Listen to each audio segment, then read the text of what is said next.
I'd like you to picture this for a moment. It's a beautiful, sunny Wednesday in Costa Rica. You wake up early, enjoy a nice cup of coffee in the morning, go for a 3-mile walk on the beach, come back home and wake up your kids, drive them to school, head to the gym and get a workout in, and then hit the beach. Grab your surfboard, surf the afternoon away, go back home, relax for a bit, pick up your kids, and enjoy the rest of the evening with your family. Oh, and you're doing all of this at 40 years old.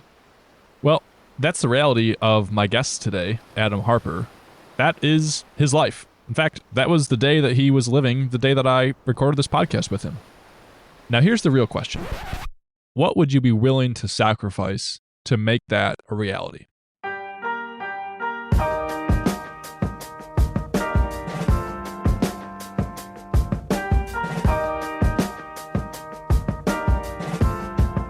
I was miserable. I hated my life doing that business just because I kind of let it consume me. But also, if I didn't let it consume me like I did, would I be as successful as I am? I don't know, When I wasn't really slaving so much to it when I had children, but before the kids, me and my wife were both working 70 hours a week.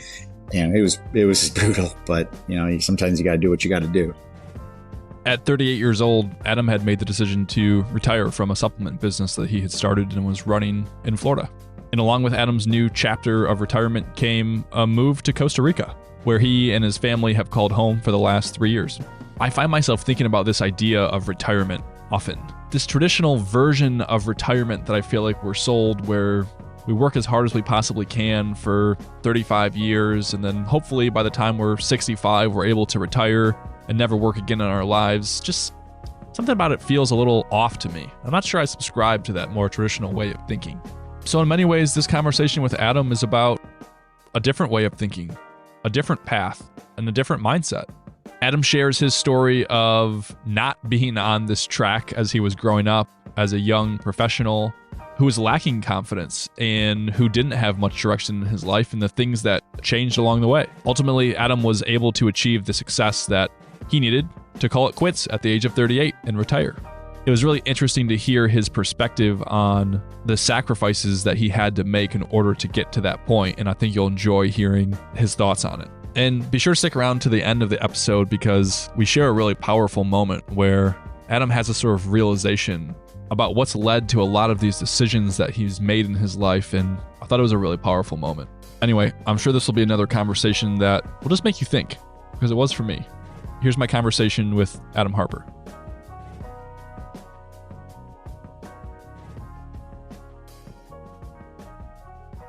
All right, so I'm curious about the surfing.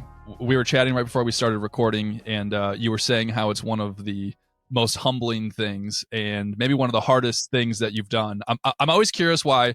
I had someone on the podcast recently who was a thru hiker who did like a 650-mile hike on the Appalachian Trail, and I'm always just curious as to like, why do people do hard things? Like if it's challenging, so what drew you to surfing?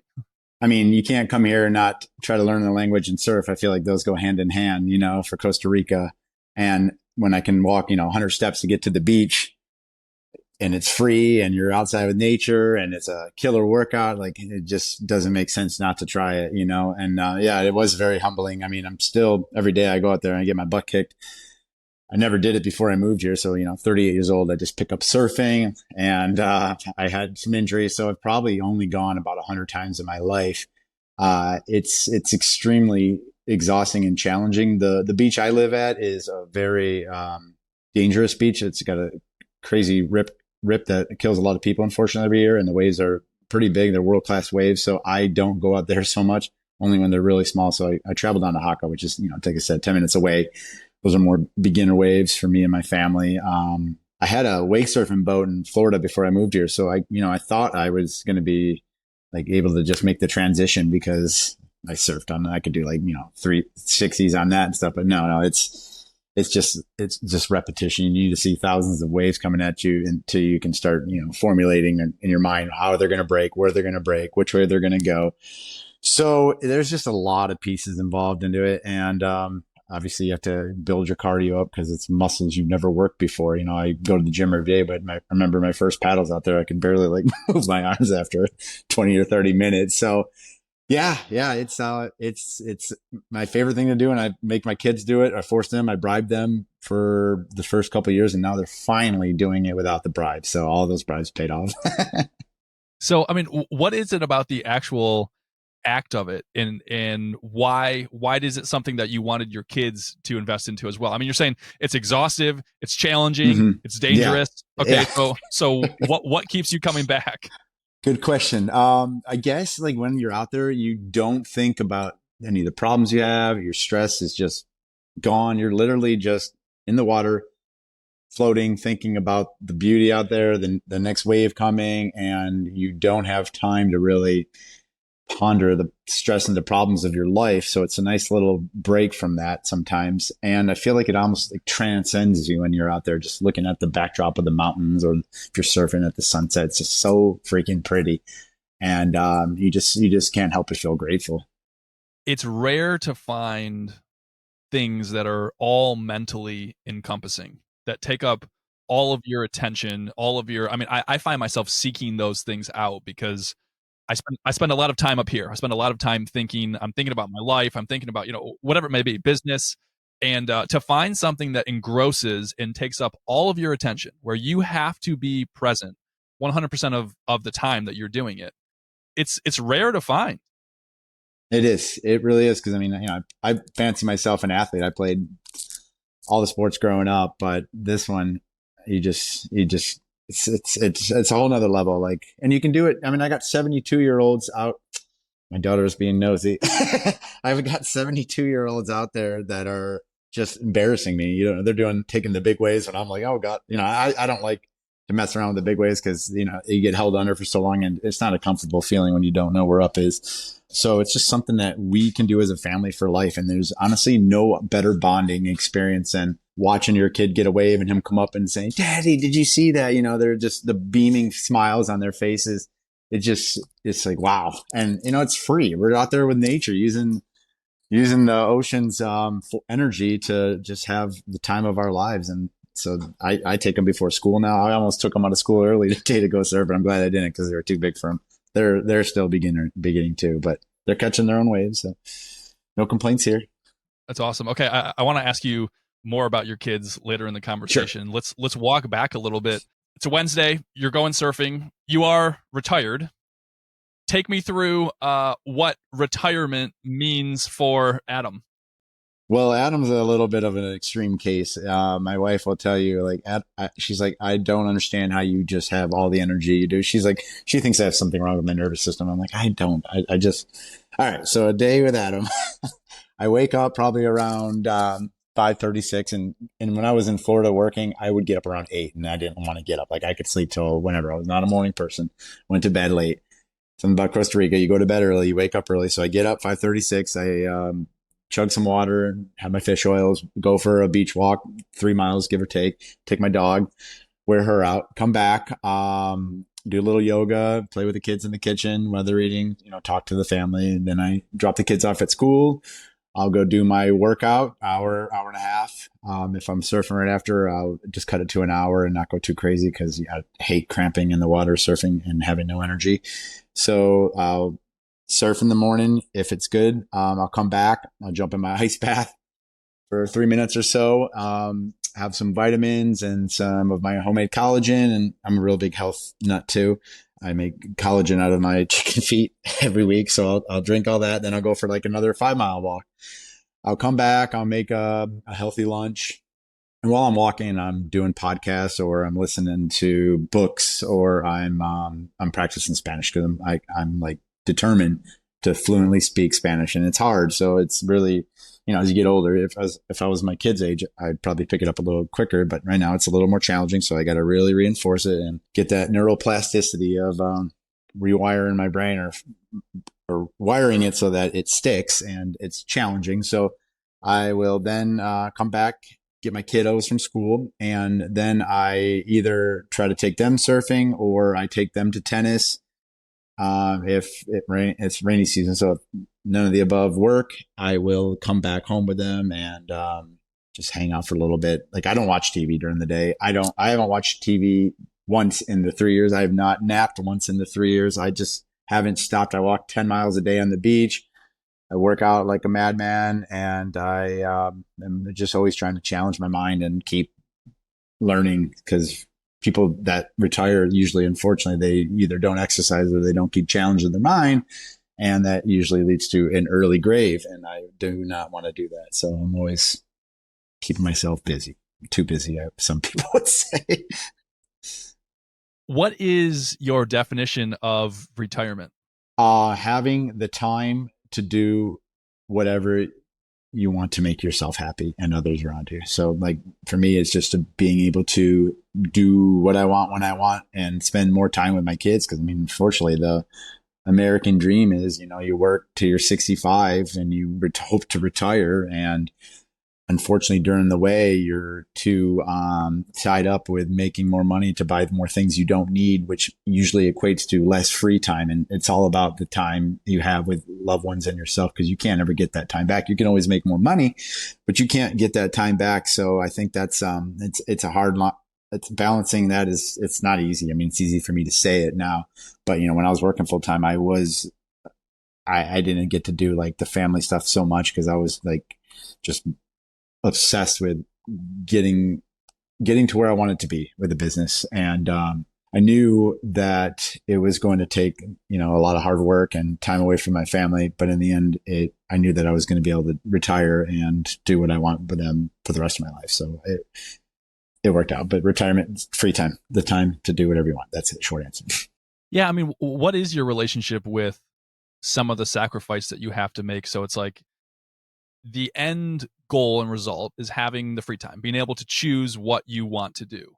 And it sounds like that required a period of your life where maybe you didn't have as much free time. You were very committed to your work. Maybe you weren't as present with your family.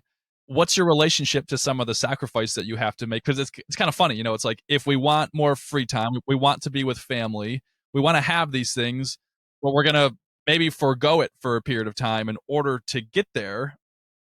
Do you view that sacrifice as it's worth it? It is, but it's also like, I mean, I get how most people can't just say, I'm going to sacrifice now, because you sacrifice now and you might in 5 years be in the same spot, just sometimes their sacrifice is just enough to put food on the table. So that's a different beast in itself. But I do remember taking vacations and stuff with the kids and them always being like, Daddy, why are you always on your laptop? Or why are you always working? And it killed me inside. But I'm like, because if Daddy's not doing this, we're not doing these trips. And Daddy's going to have to work the rest of his life. So I did always tell him, like, I'm doing it just because I know what I can do right now. And if I sold on Amazon. So I just knew the iron was hot. I knew that if I just kept grinding the way I was grinding, that I would see the light at the end of the tunnel. So I did make that sacrifice. Now, in the case of someone that doesn't see the light at the end of the tunnel, for example, and knows that, or let's say they work for a dead end job or a job that, you can only go so far on. I don't really see the point of giving that business or entity all of your energy for them to just, at the end of the day, they can get rid of you in 2 days and have you replaced. And then you just sacrifice all of your energy throughout your life to this company that unfortunately doesn't really need you. And that's almost everyone that works for someone, I mean, there's very few loyal employers that are going to look out for you to the end. So in my case, 100% worth the sacrifice, because I mean, I got it so good. It's not even, I almost feel bad talking about it. Well, but as you've just said, you've sacrificed along the way. I think that's the common denominator in any life that you're going to choose, where you are choosing happiness. You're choosing something that makes you feel fulfilled. You're going to have to sacrifice something. I'm always a big believer in that. Like, you can't always just have it all. So you made sacrifices to get to the point where you're at. I did. And my wife would always get mad at me. And I didn't handle the stress great either, to be honest, because it was like a 24/7 thing almost. People hit me up all the time and problems all the time. And it's just, I was miserable. I hated my life doing that business, just because I kind of let it consume me. But also, if I didn't let it consume me like I did, would I be as successful as I am? I don't know. I wouldn't trade anything. I'm glad it worked out the way it was. And I got to backtrack. I wasn't really slaving so much to it when I had children, but before the kids, me and my wife were both working 70 hours a week, and it was brutal. But sometimes you got to do what you got to do. It's interesting, I think that the big thing that shifted my perspective was I lost my dad when he turned 50 years old. And, Oh man, I'm sorry to hear that. That's hard. for me, yeah, well, thank you. I appreciate that. For me, it gave me the perspective shift of like, there's also the element of the time that we're assuming we're going to have in the future may Right. not be guaranteed. No, it's definitely not. Not even close. And if even if you do make it to 65, what kind of health are you in? Where's your mind at? Where's your body? Can you still pick up luggage from the plane at 70 years old? Can you still walk? Can you still, have conversations about the past, or you forgot everything? And the way the US is trending right now, it's not looking good. Everyone is dying earlier, getting sick earlier, or it's pretty sad to see. And people like my stepmom, she's like, I am going to live my life when I get to 65. At 62, she got cancer of the blood, lymphoma. Shoot, I don't know, a really terrible cancer. And she's like, probably definitely wish she would have listened to me when I've been the past 10 years of me saying, start living your life, don't wait for it. But yeah, so it's so sad to see so many people want to wait until this happens, or they get this promotion or get something like that, instead of just living in the moment now and sacrificing maybe a little bit money down the road, or some of your savings to go on that trip now, or to, I'm all for trips and memories and stuff, but I'm not for like gifts and cars and stuff you don't need, because that just sets you back farther in life. The rat race of America is getting more money to buy bigger homes and stuff you don't need, and getting more in debt, paying more interest. And that just sets you back. That means you got to work an extra 5 years, 10 years. It's just mind boggling. People don't correlate those things to meaning you got to work longer in life. This should be about retiring as soon as you can, enjoying your life as soon as you can, or finding that balance along the way. So some people can do both, and some people have a job they love. So kudos to those people that can find a balance, because that's hard to find. And I don't think I had it great when I was working. Yeah, it's an interesting conversation. My wife and I have been talking about that recently, as far as like, there was a period in my life where my mission was also to retire as soon as I could. I started my career working for General Motors, and then I ended up wanting to pursue different routes and have my own business so that I could have more control or option over the ability to. But my main mindset was, I want to retire, which to me, retirement, that's why I asked you, it's just interesting to hear how people view, like, what is retirement? To me, retirement meant I don't want to have to do this work anymore. I think some of it was because I didn't really enjoy the work itself, but retire as soon as possible so that I could make choices and do what I wanted. And it's interesting. In many ways, I feel like, I just turned 30. In many ways, I feel like I am living the life I desired or said that I wanted in retirement. I live in a van. I have for 2 years. My wife and I travel full time. We're in new places every single day. I've seen 49 states. We're making another trip up to Alaska. And so it's just kind of interesting. Like, I'm not retired. I still have to work. I still need an income. I'm still working on building a business. It is work that I enjoy. It is my own business. And, it's just got me thinking about, like, what does retirement mean for me? What will that look like for me? In many ways, I have a lot of the elements of what people seek in retirement at this moment. And so it's just kind of an interesting conversation to think about. And it feels like we're kind of moving towards maybe a different definition of retirement than what we're maybe used to. Do you feel like that's happening? Yeah. I think so. I mean, for the majority, our parents' retirement was, you live off Social Security at the bare minimum, just scrape by and don't really do much. That's not really my idea of retirement. I want to go to a place.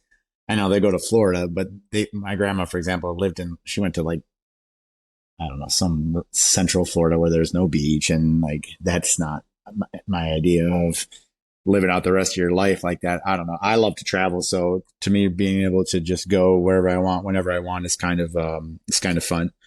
We literally just got back from France for 2 weeks. So yeah, to me, retirement's traveling, seeing the world, and just living every day the way you want. And living it as long as you can, making choices today that's going to get me to 90. Like, that's it. I'm not thinking about what I did in the past, or in the gym, for example. Like, I used to always be like, oh, I got to lift this much weight, or I got to be this fast. And now I let go of that. Once I let go of that ego and started focusing on where am I going to be in the future, it's like, okay, yeah, let's focus more on stretching. Let's focus more on the movements in the mobility, the eccentric movements where I can just, have longevity and longer health span, because that's all that freaking matters. It's just living the dream as long as you can, not till you're 40, not till you're 50, not till you're 60. Like my friend always tells me, he's like, I'm not here for a long time. I'm here for a great time. And he means it. I'm like, no, that's not the you need to shift your paradigm, bro. That's not what it's all about. Because you better start taking care of yourself, because when 50 rolls around and you have some serious diseases, you're going to be regretting your decisions that got you there. So anyways, I just went off on a tangent. Sorry. This life that you're living, walk us back. Was this always the vision for what you ultimately, wanted to achieve or wanted to build for your life? Not even close. It's pretty sad. I was all right, so I'll just go back to the beginning. I was, from right outside of Detroit. I kind of went to some community colleges there, went to Wayne State, failed out of Wayne State, just being a video game pothead loser. My dad got me to go down to Tennessee to try to break the trend. So I did go to college, got my 4-year degree for business and a bachelor in business. My goal was to make a job where I'm making 40 grand a year, and one day maybe make 50 grand a year. So like, I was ready to be a Walgreens manager and like, just to get a job. But I was also scared to death of like any kind of real job. I don't know. I just didn't have much confidence in myself. And my dad probably didn't help in that area by putting me down all the time. But anyways, so my long-term goal was probably to make 50 grand a year as a manager at a Walgreens or something. It was pretty crazy how once and I was also, so then I became a cop in East Tennessee for 2 years. While I was doing that, I started selling my supplements out of the trunk of my Camry, my beat up Camry, to people in the gym. I was always really a gym rat. And I took supplements. So I was like, why don't I just start buying these in bulk, save on the shipping, and start selling to people in the gym through word of mouth. And that did pretty good. And then my buddy introduced me to Amazon. So I started doing eBay and Amazon. And luckily that started picking up enough that once I was making more money doing that than my $13 an hour wage as a police officer. I know $13 an hour with a 4-year degree. It's insane. Put your life on the line. I was like, screw this job. And my fiance at the time was from Florida, and she talked me into getting out of Tennessee, moving on to South Florida. And that really opened the doors for me for my business, because there's supplements are like everywhere there. And then I still was kind of just like, I didn't have any long-term. I never like had a dream board. What is it? What's that board called? I never did the vision board. Vision board. Thank you. Never did the vision board. Never really thought. I just wanted to like do it to pay for vacation. So yeah, I was thinking make the extra $20,000-$30,000 a year. So it kind of just, I don't want to say got lucky, because I feel like the harder you work, the more luck you make. But it's crazy. It seems like a movie the way my life kind of played out, because we bought a home, and we bought a warehouse, and we got $1 million loan for supplements. And then we got another warehouse, and then we just kept growing and growing. I invested every penny I had into my business. We did live way below our means. That's the key. We didn't like start buying flashy stuff. I put every single thing back into the company to just keep growing, because the more money I had, the more money I was able to make in that realm. And, and then we just came to Costa Rica on our honeymoon like 12 years ago. And it's been, kind of has a special place in our heart. And every time we come back to Costa Rica with a family or just us, we're like, why don't we try living here? Because, normally you go places, you always want to come home. Home's like, feels great. But Costa Rica, I was like, this feels like home. I don't want to go back. And that never happened. So, kids were young enough. We're like, let's try it. Let's, worst case scenario, we go back to Florida. We try. Your kids are young, you got nothing to lose. And 3 years, the idea of going back to America makes me sick to my stomach, to be honest. There's no way I could do it.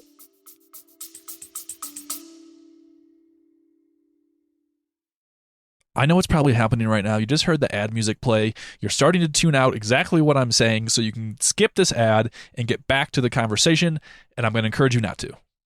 Because if you continue to skip this ad in order to get back to the conversation, then at some point there may not be a conversation for you to get back to. Okay, now that I have your attention, that might have been a little bit exaggerated. Likely, I'm not going to stop producing this show, but you can help me make this show a lot more viable, and so I can continue doing this into the future.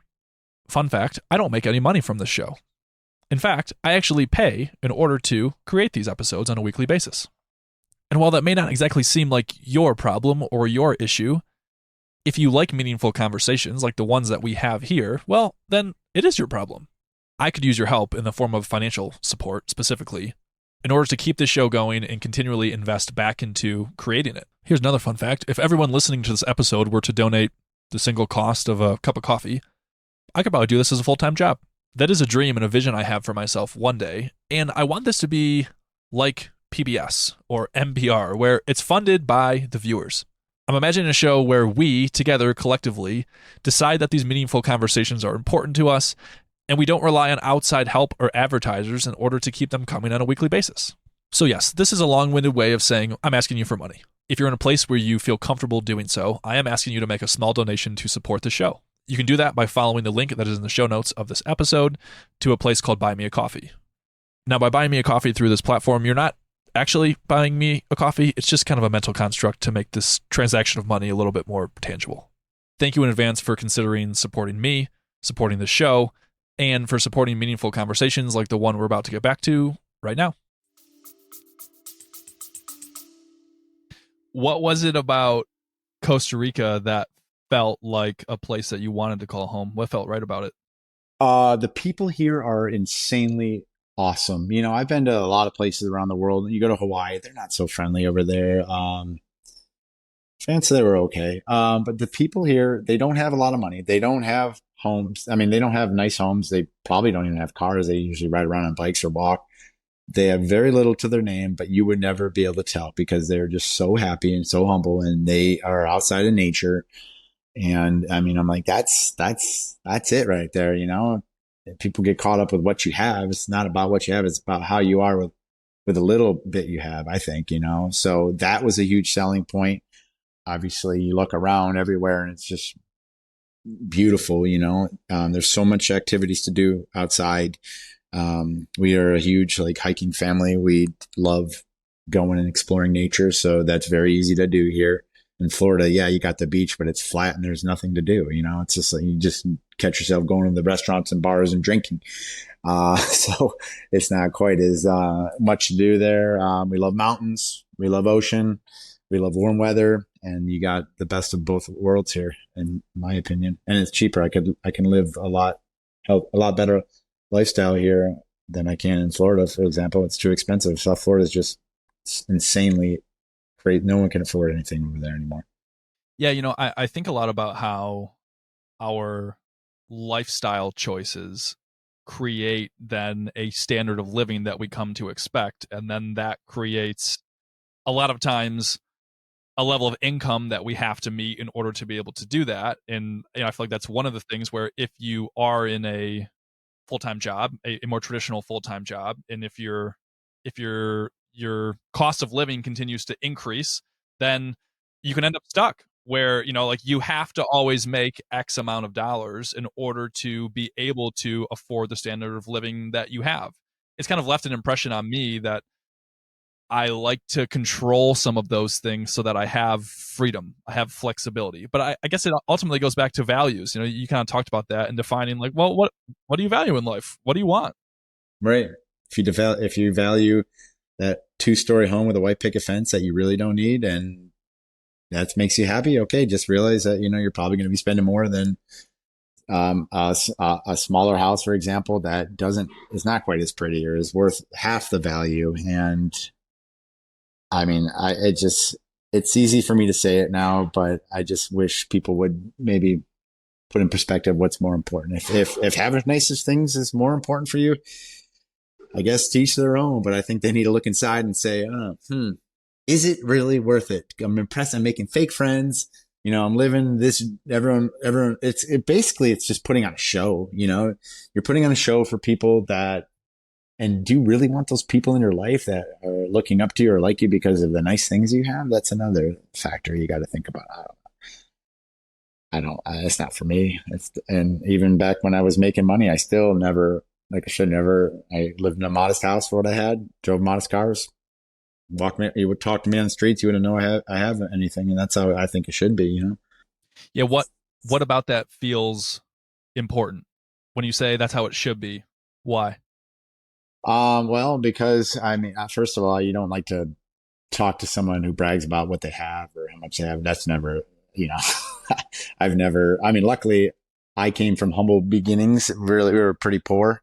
Actually, we were very poor growing up. So, my number one job is to make sure I don't raise entitled kids and to make sure they understand that what the life we have is a rare thing, and they need to be very grateful for it because there's kids out there that have no food, or there's people with no roof over their head. And I hammer that home as hard as I can. So I just do not want them to be the little entitled bragging shits that are like, oh, look what I have, or look what I've got. Granted, my Facebook's different than in real life. In real life, you talk to me on the streets and you do not know what I have because I'm just, I like to think I'm humble other than my Facebook because, I can't hide when I'm going to France, or I can't hide, my house sometimes. I do have a nice house now, and I do have a nice car now. But I can also, it's not putting me in more debt, or it's not changing my future. It's not changing when I can, like if I'm not going to buy a yacht where I'm going to have to start working to pay for it or something like that, for example. I'm curious about you mentioned self-belief and there being a time in your life where you feel like you didn't have it.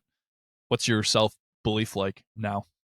Now I've kind of just, I kind of like put self-doubt in my mind throughout life of you can't do this, you can't do that.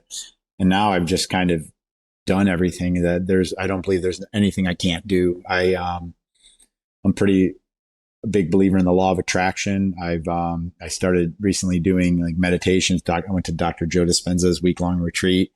I know that I can manifest whatever I want. And I have proven that over and over and over again, sometimes maybe for the wrong reasons, to prove my haters wrong, which isn't ideal. But now I know it's just, just be the best you can be.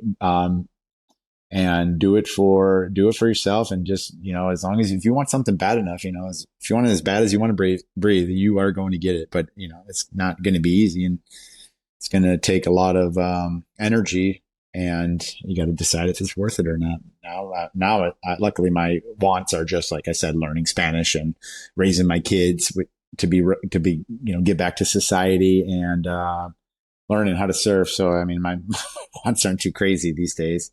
So they're pretty easy to achieve. But getting here, I had to really, harness the law of attraction and just freaking think about it every day, every decision I make, or how's it going to lead me to where I want to be. And now I get to take it back. My other big one is to make sure I get to be 90 to 100 years old, with a sound mind and body, so that I can raise my grandkids like I do my kids and be there for their kids even. So that's one of my goals, and that's what I'm working for. Yeah. I mean, is that the vision? It's interesting. I'm always curious when I talk to people who are in typically more traditional retirement. But in any version, it's just like what becomes some of the mission or the vision. So is that your main vision in life at this point, is getting to that 90 to 100-year-old mark, raising your kids, your grandkids? Yes, 100%. That's everything. That's all. That's what I do. That's what I make my life choices every day on, and read the books to work on longevity and the mind, and try to reverse everything I did prior, because I made a lot of mistakes. And that's the good thing. That's the beauty of our bodies. We can reverse those with the right lifestyle, the healthy lifestyle of eating the right foods and exercising and fasting and just keeping our mind sharp and learning new languages. I need to start picking up an instrument because that'll rewire my brain. So yeah, 100%. I think that should be everyone's goal, right? I don't understand how people are like, oh, I don't want to live till 90. I'll lose muscle after 70. No, you don't lose it. Yes, you do lose it. I take that. But you can at least maintain it enough if you keep at it. As long as you keep exercising, you will be able to maintain enough muscle mass so that you can be healthy enough and functional. You don't want to be 80 years old in a wheelchair. That doesn't sound fun to me. You know, I want to be able to, you know, run at 60, maybe not run at 70, but, do pull-ups at 70 or 80. Why not? Why not? I'm going to definitely challenge the norm. I am the type of person that is, I don't get discouraged, and I love a challenge. So I got a whole life to get to that level, and bring it on. Let's go. Starting 3 years ago. And once I moved here, I really started changing my own mindset about it. I never really questioned it. Never really thought about it. And I just, since I came here, you meet a lot more like-minded people too. I didn't mention the expats here. There's a lot of Canadians and a lot of Americans here, but they all have that mentality of less is better, family, nature, just being happy, you know, just being happy with having less is it's so underrated. And everyone's just about eating healthy and just being with the family. And it's pretty special. I love it. A lot of like-minded people that I call my friends, and I love now already. I mean, don't get me wrong. I love my friends from Michigan too, but all they're doing is talking about partying and drinking still. I'm like, we're 40 something years old, guys. There's more to life than this. You're not gonna be able to do it forever too, the way you're going. It's frustrating, but I can only try to change them, but I don't want to push too hard. Or I'm going to push them away. It's just like my family. So, you know, you got to push them just that right amount. But I go off on another tangent. What is that relationship with wanting to maybe push people a certain direction? Oh, what have you found to be your experience with that? Man, so I'm pretty vocal on Instagram and Facebook. Adam Harper, Get Fit Forever is my handle if you guys want to find me on Instagram. And I'm not going to lie, you know, you do help. I probably help 5 out of 100 people. 95 people probably going to get upset about it. And, you know, that's the way it is. If I upset 95 people by basically calling the truth and calling them out, they just know, you know, most people have an excuse in their head. They don't want to say, acknowledge it or say, oh, I need to do that. They'll just say, this is why I can't do that. And those 5, it's worth it for those 5 people to be like, oh yeah, okay, I can do this. I'm going to do this. And they make that change. They decide to get uncomfortable, because it's all about getting uncomfortable. Nobody wants to get uncomfortable. They all want that easy. They want to take that magic pill that's going to get them to this shape or going to fix this problem, but they don't want to do the hard work. And the mistake they're making is what they think is hard now is nothing compared to what's going to be out there in the future when they've got, you know, high blood pressure or diabetes or something. Dealing with that's freaking hard. Not walking 5 miles a day, or not eating the crappy ultra processed foods or the sugars. That shouldn't be that hard, but I get how it could be, because, you know, you've been addicted to it. You've been doing it your whole life. So it's hard to break that curse, but you got to start educating yourself, and you got to start questioning and saying, why is it like this? Why can't I do that? Because you can. It's all about how bad you want it. It's all about what you're willing to sacrifice to get it. I'm going to keep spreading what I think is the truth. You know, maybe science will change down the road, but kind of find it hard to believe if eating whole foods and exercising is going to ever come back as bad for you, because I always try to break it down to how did we evolve? What did our ancestors do? And why is the sun bad for us now? Why are they saying stay out of the sun? Oh, here, take these toxic sunscreen chemicals instead. No. What did our ancestors do? I do highly believe just keep it simple, keep it healthy, try to eat organic if you can afford it. But if you can't afford it, I get it. But just stop eating friggin' fast food. Like, as you share some of these messages with friends or family, what is your intention in the first place behind wanting to share these things with people in your life? That's a good question. Thank you for getting in touch on this. I feel like I'm retired. I have nothing to do. My mission now is to give back and share all the knowledge I've learned through exercise, health, and wellness, and help people. Just help people. I train and coach people for free. I don't want anything in return. I want to be able to give back. I believe in karma. I believe I'm not religious, so I think I'm a good person because I'm nice to everybody. I help everybody I meet in life. I don't ask for anything in return. Yeah, I just like to see people succeed. And I like to see people get past what they never thought they could do. Because most people, when I talk to them, they're like, I can't do that. Like, you got to rewire your brain to, I can do this and I will freaking do this and I will accept nothing. Like, I even take that as far as like teaching people to go in the ice bath with me, or they can't fast for 24 hours. I'm like, bull crap. I used to think that. I used to think I couldn't even make it 24 hours.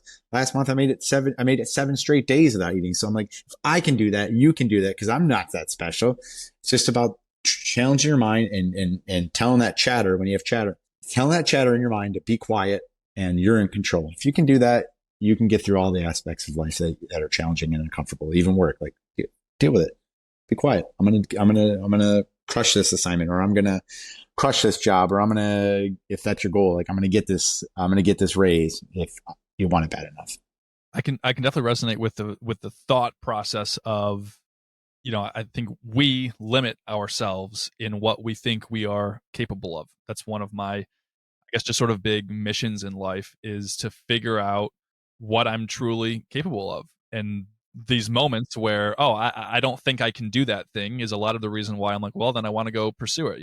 I was part of building the van and traveling, was like, well, I don't know how to build a van. All right, well, I'm going to go buy an empty van and I'm going to spend 4.5 months on YouTube learning how to build one. And then you kind of like, you just build up this self-belief that I didn't think I was capable of doing something, and then I pursued it, and then I did it. And then it leads you to thinking, at least for me, it leads me to thinking, well, I wonder what else I would be capable of doing that I don't currently think that I am. And that seems like, to me, a worthwhile path to pursue.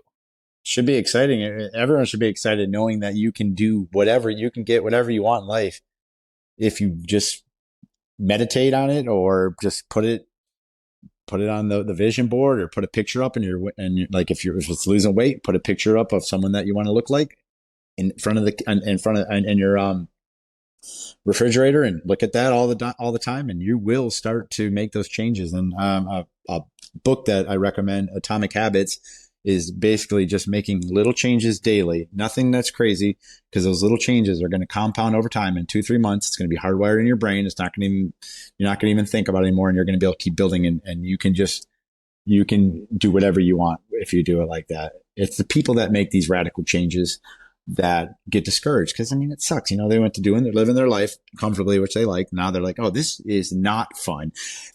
I can't stand doing this anymore. And they quit, and they just go revert back to their old self. So if you make small changes, obviously you need to know what the end goal is, and you got to come up with a game plan. How am I going to get here? Whether it's your job, whether it's your health, whether it's making so much money or retiring early, you come up with a game plan. And you come up with dates of, I'm going to get to this point by here, and you reflect on it. Okay, I'm here. I didn't get here yet. What do I got to do? Or I'm here. What's the next step? Okay, there. You got to just draw it out, and you got to literally just start living in that moment now. Like, you got to bring that future to you. And that's what the power of Dr. Joe Dispenza taught me. Like, you can bring that future. You see yourself in that future. You start living that person now. You stop that old person, the person that made excuses, that person that made those choices. You start making those new choices, because you're living in this new future that you created for yourself. So you start really, really getting out of that old loop, and you start rewiring your brain for the new you. And you can do anything you want. And people that tell me that, I just refuse to believe it. I'm like, that's your excuse. Your excuse is a crutch, and you need to let that go, because it makes you feel good. And people use excuses because it makes them feel better about themselves, because they don't want to own up and acknowledge that, hey, I made this choice to get myself here. I can get myself out of it. And that's what I do it all for, because it just makes me feel good when I can change people's lives. If we walk back 20 years ago and we dissect, you mentioned that there was this period in your life where you didn't have self-belief, and now, as I asked you today, you said, I've got it. So what was it in your life that led to you to develop this level of self-belief? Like, what actually happened? That's good question. I guess, it's a pretty sad excuse or a reason, but so my dad kind of was always really tough on me, and my brother, he was easy on, and he kind of always made me feel bad, and I was a loser, so I guess he did have a right to say the things he said, but I don't know if I would have done that to my kids. But whatever it was, the way he bothered me, because he lived in Tennessee. They divorced when I was little, so my stepdad was kind of my dad at the time. It just kind of like, it made me feel bad about myself, and it made me want to prove him wrong. So basically, I did everything I did to prove my father wrong. Isn't that crazy? Yeah. That's really the reason. That's kind of I probably unexpected. Uh, yeah. Now I just do it, like I said, to prove. I mean, I don't even. And then after a while, after I proved him wrong and was successful, it's like, all right, I doubted myself. I can't do this, and I'm going to do it. Now it's just like whatever. I do whatever I want to do. But for those people, back to that question, I would like. I just watched You, Me, and Dupree. You ever watch that with Owen Wilson and Vince, or I think I have seen and that. Yeah. yeah, and he comes into school. He comes into Kate Hudson's school and gives a pep talk or a speech to the kids, and he's like, some of you guys are just going to be pods, little pods going in life with no goals, nothing, no ambition, and you're gonna receive a call from the mothership at some point. And I feel like some people just need that breaking point, or maybe they got to read some books, some motivational books, or something like that, and they're going to get that they're going to get that beam from mothership. What an analogy! And they're going to be like, okay, this is time. It's time to start trying in life, and it's time to stop using excuses, because I was just an excuse kind of person myself. And it's time to hold some accountability and start working. Go to work. You got to go to work, and you got to man up, and you got to buck up. So I guess just hopefully you find something to inspire you that is going to make you're going to be passionate about. That's the best way to do it, because then, like you were doing, you're working and you're not really working and you're loving it, because that's what it's all about. You don't want to do a job that you hate the rest of your life too. I take chances and invest in yourself and a business. Yeah, it's more stressful. Yeah, it's more likely to fail, but it's better than working for somebody, I think. Get that so you can get some freedom. And hopefully you get lucky and get to retire early. How does it feel, or what does it sort of mean to you? As you said, maybe you ended up doing a lot of this to try to prove your own father wrong. How does it feel to reflect on that? Kind of sad, honestly. I mean, you want to make your dad proud of you, right? At the end of the day. And unfortunately, everything I've done is he's still not really proud of me. It's kind of like, wow, it's soul crushing, to be honest. But at the end of the day, I wouldn't change anything, because it made me the person I am today. And I know now, like, how to raise my kids, and I'm going to break the cycle, because, his dad was like that to him. And I'm going to break the cycle. I already broke the cycle. So I'm sad. Yeah, I can imagine it's hard, man. Yeah. As you think about the father that you want to be and you are being for your kids, what does that look like for you? What is the father that you aspire to be like for your children? Who's that dad?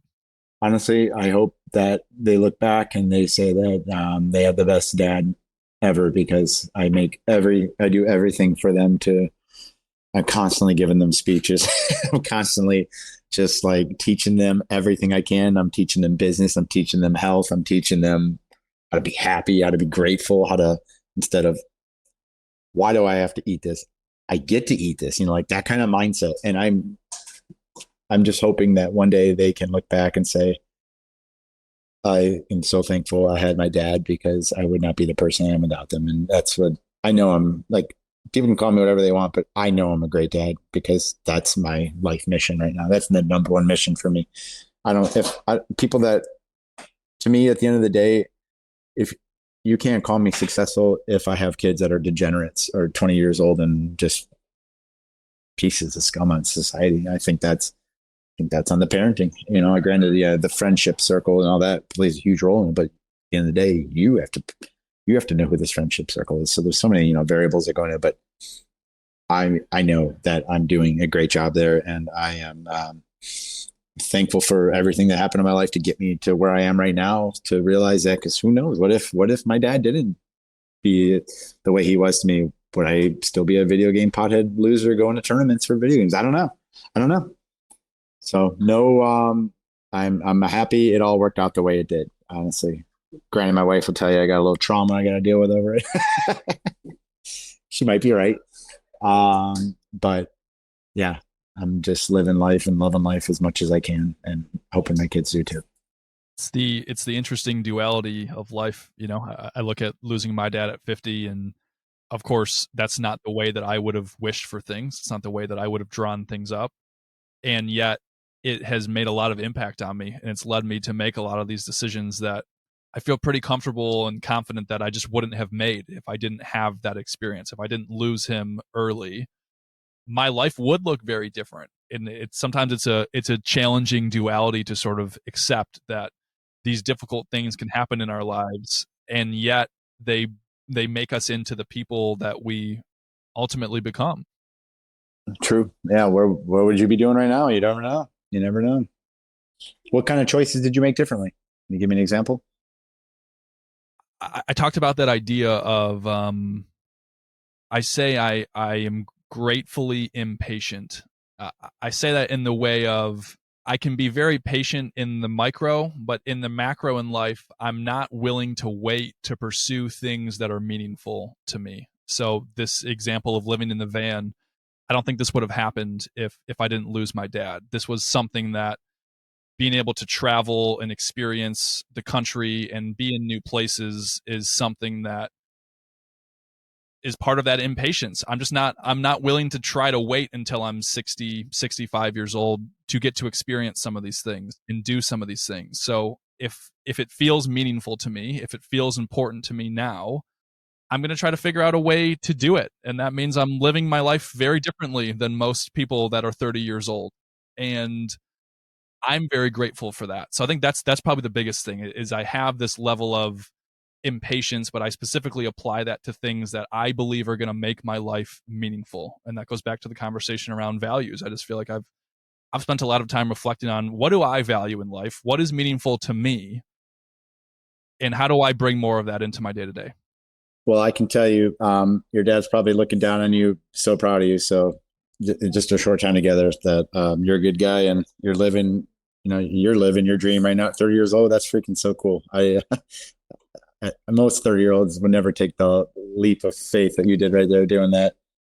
It's super cool. You're not regretting it, and you never will regret it. You know, who knows where it's going to lead, but just keep that free mindset going forever, and good things are going to keep coming to you, man.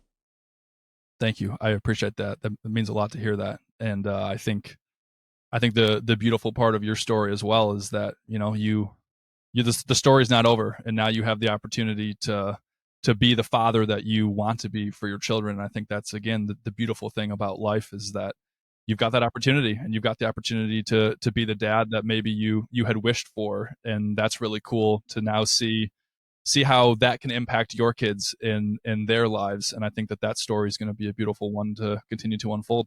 I think so too. I know so. That's the thing. I don't use, I know it. I don't think I know. I use that like when it's something that when I put out there that I want. Like it's not a chance it's going to happen. It's going to happen, like that's kind of where my mindset is now. It's going to happen. There's no way. There's no way. My kids got into drugs at like say 15, 18. I'm moving to Northern Alaska. I'm going to live in a cabin with him, and we're going to do some father-son bonding for 2 years. And I'm going to break that right there. Like I refuse to let any reason, any excuse, anything stop my vision of having kids, happy kids in life that are good kids, happy, good kids.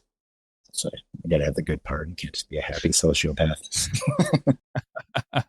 Hey man, I appreciate you being willing to join me in this conversation. I wish that for you. I wish that for your kids, and I think it's a worthwhile vision, and I'm glad to see you pursuing what feels meaningful to you. I think that's what it's all about. Adam, you had mentioned earlier, but just to reiterate again, if people wanted to get in touch with you or follow you and just kind of see the life that you're leading, what's the best way for them to do that? Instagram, Adam Harper, Get Fit Forever. My company was Get Fit Fast, but I changed it. It's not about fast. It's about the journey. It's about the long run. So Adam Harper, Get Fit Forever, or Facebook, Adam Harper. Reach out to me with a message, anything you need help with. Like I said, like on these beach walks, sometimes I spend a lot of my time dealing with DMs and helping people out. So I enjoy it. I get a kick out of it. So don't be shy.